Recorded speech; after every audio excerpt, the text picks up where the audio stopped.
Tal y como veníamos advirtiendo, los actores públicos no son los únicos que juegan un papel relevante en las políticas públicas. También hay actores privados que influyen y mucho en esas políticas. Entre los actores privados podemos distinguir entre aquellos que persiguen un interés privado particular, por ejemplo, grupos de interés o lobbies que presionan a los gobiernos para beneficiarse de las políticas públicas, y otros actores que persiguen intereses de carácter público, de carácter colectivo.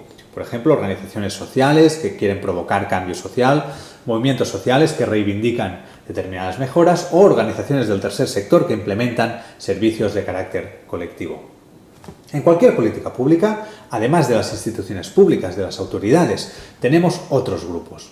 Hablamos de los grupos objetivo, de los beneficiarios finales y de los grupos tercero. Los grupos objetivos son aquellos que causan el problema. Sobre ellos, la política pública, la administración, acaba determinando obligaciones o otorgando derechos. Por ejemplo, determinadas empresas que contaminan. La administración decide prohibir esas empresas o prohibir esa contaminación. Quien origina el problema es la empresa. La administración actúa prohibiendo. Por ejemplo, constructoras que quieren urbanizar en un determinado espacio. La administración puede actuar autorizando esa construcción. O agricultores que la administración quiere promover, pues la administración actúa subvencionando a esos agricultores. Todos ellos son grupos objetivo, porque están en el origen del problema que se quiere resolver. Luego tenemos los beneficiarios finales. Son aquellos afectados directamente por el problema. Por lo tanto, también son aquellos que se benefician de la solución del problema. Por eso les llamamos beneficiarios finales. Muchas veces son difusos, son un conjunto de población que no se organiza y por lo tanto que tampoco actúa. En otras ocasiones, sin embargo, sí que se organizan y se movilizan reivindicando esas mejoras. Por último, tendríamos los grupos terceros. Las políticas públicas no van dirigidas a ellos, no van dirigidas a los grupos terceros. Sin embargo, son grupos que pueden beneficiarse o verse afectados por el resultado de esa política. Es decir, su comportamiento se va a ver afectado por la política, en positivo o en negativo. Vamos a poner un ejemplo para verlo más claro. Decíamos antes, una empresa que contamina. La empresa es el grupo objetivo, es quien genera el problema. ¿Quién se va a beneficiar de la solución del problema que puede ser, por ejemplo, la instalación de unos filtros para evitar la contaminación? Los beneficiarios van a ser aquella población que reside alrededor de la empresa. Si se resuelve el problema de contaminación, ellos se van a beneficiar, son los beneficiarios finales. Pero luego tenemos grupos terceros. Por ejemplo, aquellas empresas que van a suministrar los filtros para evitar la contaminación. Van a beneficiarse de la política sin que la política esté dirigida específicamente a ellos. Luego tendremos otros grupos que pueden verse perjudicados. Por ejemplo, los consumidores de los productos que produce esa empresa, que quizá van a ver cómo el precio de esos productos incrementa. Esos consumidores van a ser afectados como grupos terceros. Este es el triángulo base de las políticas públicas. Autoridades, grupos objetivos y beneficiarios finales, con, además, beneficiarios y afectados terceros. Detengámonos ahora en las organizaciones sociales.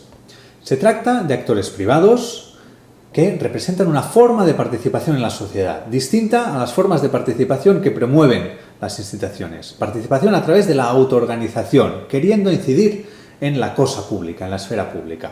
Han existido históricamente. Tenemos, por ejemplo, las asociaciones de carácter más tradicional, como pueden ser los sindicatos o las asociaciones de vecinos. Luego tenemos también organizaciones del tercer sector, que prestan servicios de carácter colectivo. Y tenemos también los movimientos sociales, un término que ya se acuñó a finales del siglo XIX, para hacer referencia a organizaciones no formales que quieren influir sobre el Estado, sobre las políticas. De hecho, inicialmente querían apropiarse del Estado con la finalidad de provocar un cambio social, con estrategias no convencionales. Un gran ejemplo de ello es el movimiento obrero, por ejemplo. Más recientemente, a finales del siglo XX, empezamos a hablar de los nuevos movimientos sociales. ¿En qué se distinguían de los anteriores? Básicamente eran más asamblearios, una organización más horizontal, se focalizaban en determinados temas, en determinadas reivindicaciones más concretas, el ecologismo, el feminismo, el pacifismo, el movimiento Ocupa, por ejemplo. Utilizaban también formas de participación, de reivindicación no convencionales, algunas incluso de carácter lúdico, y presentaban una menor relación, una poca relación con la política de las instituciones, planteando incluso espacios alternativos, espacios de autonomía. Más recientemente, incluso con los cambios que estamos viviendo, con la crisis actual, vemos también nuevos activismos de carácter quizá más urbano, son lo que llamamos los nuevos activismos urbanos. En el escenario actual tenemos una sociedad más compleja, con nuevas generaciones que están en situación de extremada precariedad, de desempleo, pero que además son generaciones altamente formadas, con un background cultural muy elevado.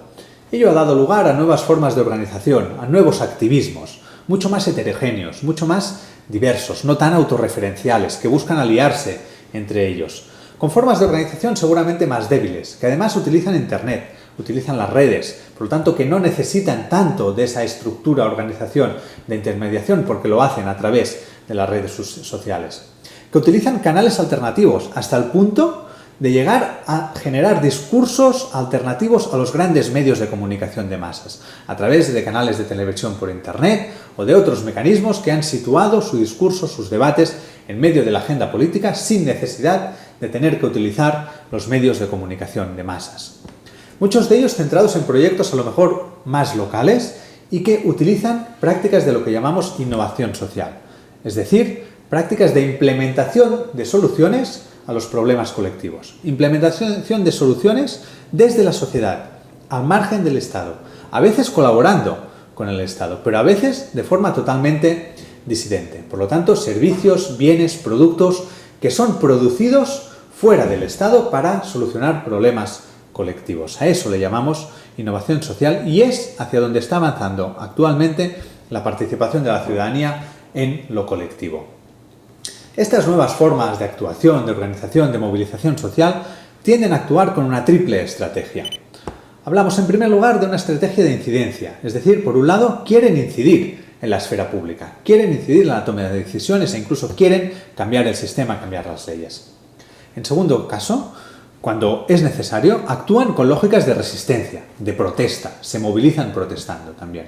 Y en tercer lugar, como decíamos ahora, complementan esa doble actuación con una tercera pata, que es la disidencia, la implementación de soluciones al margen del Estado. Un ejemplo de ello es la plataforma de afectados por la hipoteca en España. Actúan con esa triple lógica de incidencia, resistencia y disidencia. Por un lado, quieren incidir en la ley, quieren cambiar la ley. Por ello, impulsaron una iniciativa legislativa popular, recogiendo firmas para proponer una ley que llevaron al Congreso de los Diputados, que no prosperó, pero que tenía esa intención de modificar la ley hipotecaria. Al mismo tiempo, actúan con lógicas de resistencia, se movilizan, protestan. Cada vez que hay un desahucio, van delante de la casa que va a ser desahuciada y protestan, intentan frenarlo a través de la resistencia. Y en tercer lugar, utilizan también prácticas de disidencia. Dos ejemplos muy claros. Uno es cuando van a las entidades financieras a intentar mediar frente a los desahucios. Una cosa que no ha hecho el Estado. No han hecho los ayuntamientos, no han hecho los gobiernos regionales y no han hecho el gobierno central. Nadie empezó a negociar con las entidades financieras para frenar desahucios. Lo hizo la plataforma de afectados por la hipoteca. Y consiguieron frenar muchos desahucios. Y consiguieron la dación en pago en muchos casos. Por lo tanto, implementan una solución cuando el Estado no está respondiendo frente al problema. Otro ejemplo es lo que llaman la obra social de la plataforma de afectados por la hipoteca. Consiste en ocupar viviendas desocupadas, propiedad de los bancos, y ofrecer esas viviendas a las familias desahuciadas. Muchas veces intentando lograr un acuerdo con el banco y implementar un alquiler social. Pero en cualquier caso, es una solución para dar respuesta a aquellas familias que se están quedando sin vivienda. Por lo tanto, esta triple lógica de actuación, resistencia, disidencia, pero también incidencia, porque la plataforma de afectados por la hipoteca ha conseguido frenar más de 1000 desahucios, pero en España tenemos más de 60.000 desahucios al año. Por lo tanto, las estrategias, las prácticas de disidencia no son suficientes. Hay que cambiar la ley si se quiere tener una incidencia real. Hay que lograr influir en las instituciones, porque es allí donde se elaboran las políticas públicas, donde se toman las decisiones y donde se implementan esas soluciones.